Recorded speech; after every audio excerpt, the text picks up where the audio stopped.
스카이맨, 김바다. 8.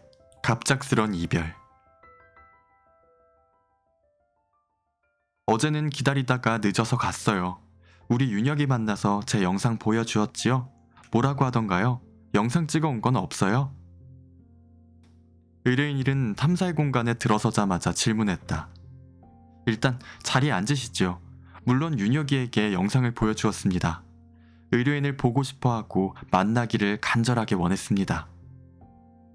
스카이맨은 의뢰인 일이 듣고 싶어하는 대답을 했다. 그리고 쾌청차를 한 잔 가지고 와서 마시라고 했다. 쾌청차 한 잔 드시지요.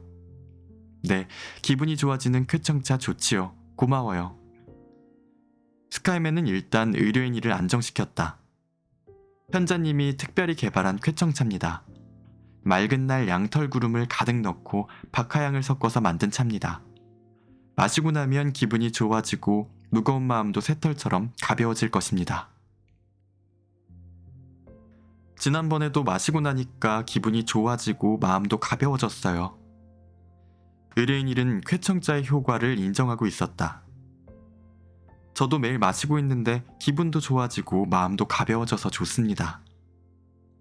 의뢰인 일과 스카이맨은 말없이 쾌청차를 다 마셨다.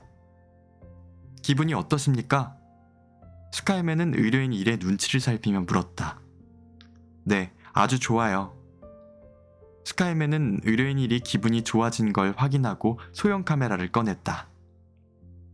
윤혁이를 만났는데 편지를 못 썼다고 하기에 영상 편지를 찍어왔습니다. 한번 보시죠. 윤혁이는 잘 살고 있습니다. 스카이맨이 소형 카메라에 전원을 켰다. 작은 화면이지만 수원 화성의 방화수류정을 찍은 영상부터 의뢰인 일에게 보여주었다. 아, 여기는 방화수류정인데 윤혁이와 자주 갔던 곳이에요. 김밥 싸가서 나눠 먹고 윤혁이는 여기서 그림도 그렸지요. 의뢰인 일의 얼굴이 환해졌다. 여긴 용현이네요. 연잎이 무성하게 자랐군요. 수양버들도 길게 늘어져 있고 아이들도 엄마와 놀러 나왔네요. 의뢰인 일은 카메라의 영상을 보며 생중계하는 것처럼 말했다. 이 건물은 산꼭대기에 있는 작은 궁전 같아요. 밤에 보는 야경이 정말 아름다웠어요. 특히 달밤에 용연에서 올려다보는 방화수류정은 천사들이 사는 궁전 같았죠. 조선시대 정조대왕이 수원화성에 오면 잠깐 머물렀던 곳이기도 해요. 의뢰인 일은 스카이맨이 촬영해온 방화수류정과 용연을 보며 즐거운 추억을 떠올렸다. 이건 윤혁이의 영상 편지예요. 스카이맨이 그 다음 영상을 화면에 띄워서 보여주었다. 엄마, 아들 윤혁이에요. 우리 윤혁이 그동안 잘 지냈니? 의뢰인 일은 윤혁이의 영상 편지를 보며 좋아했다.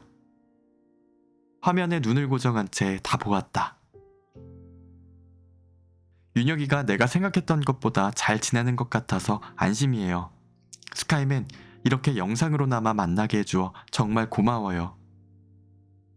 제가 마땅히 해야 할 일을 한 것입니다. 의뢰인의 소원을 이뤄주는 일이 스카이맨의 할 일입니다.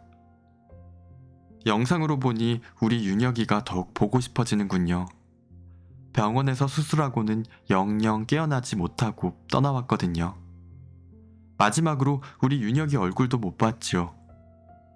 얼마나 놀랐을까요?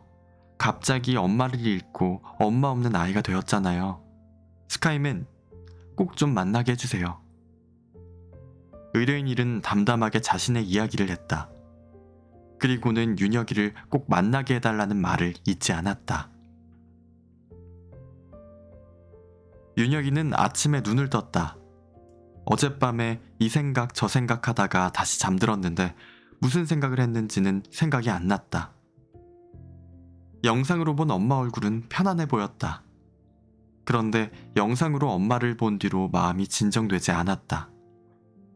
잠시 뒤로 미뤄두었던 기억들이 살아나서 머릿속에서 뱅글뱅글 맴돌았다. 보호자분, 잠깐 들어와 보세요. 수술복을 입은 간호사가 아빠를 불렀다.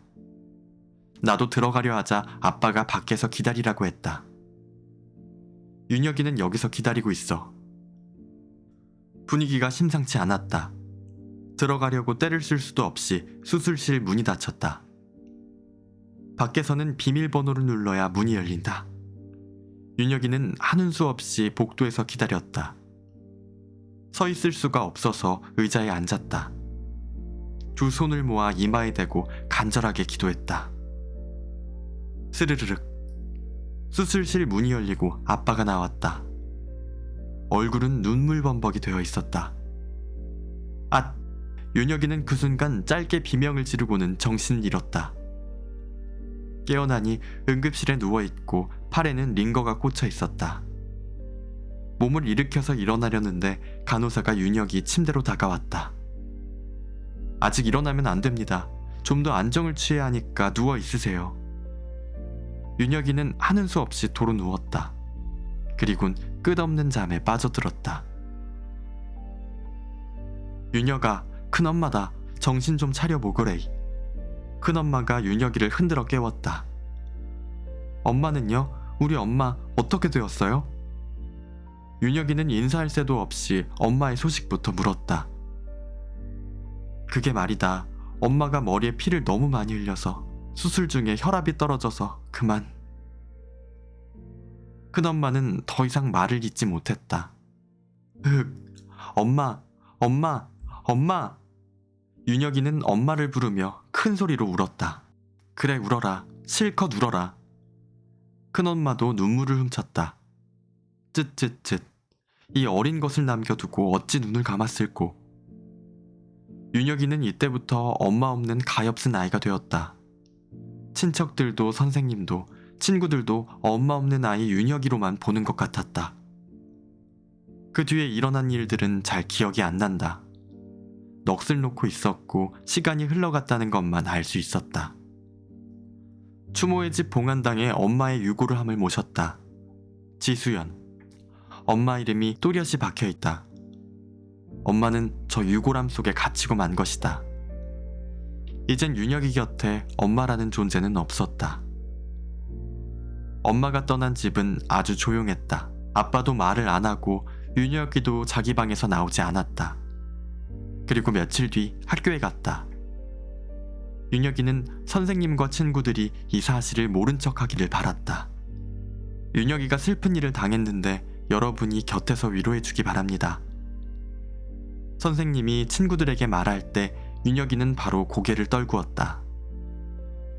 아랫배에 눌러놓았던 슬픔이 목을 타고 올라왔다.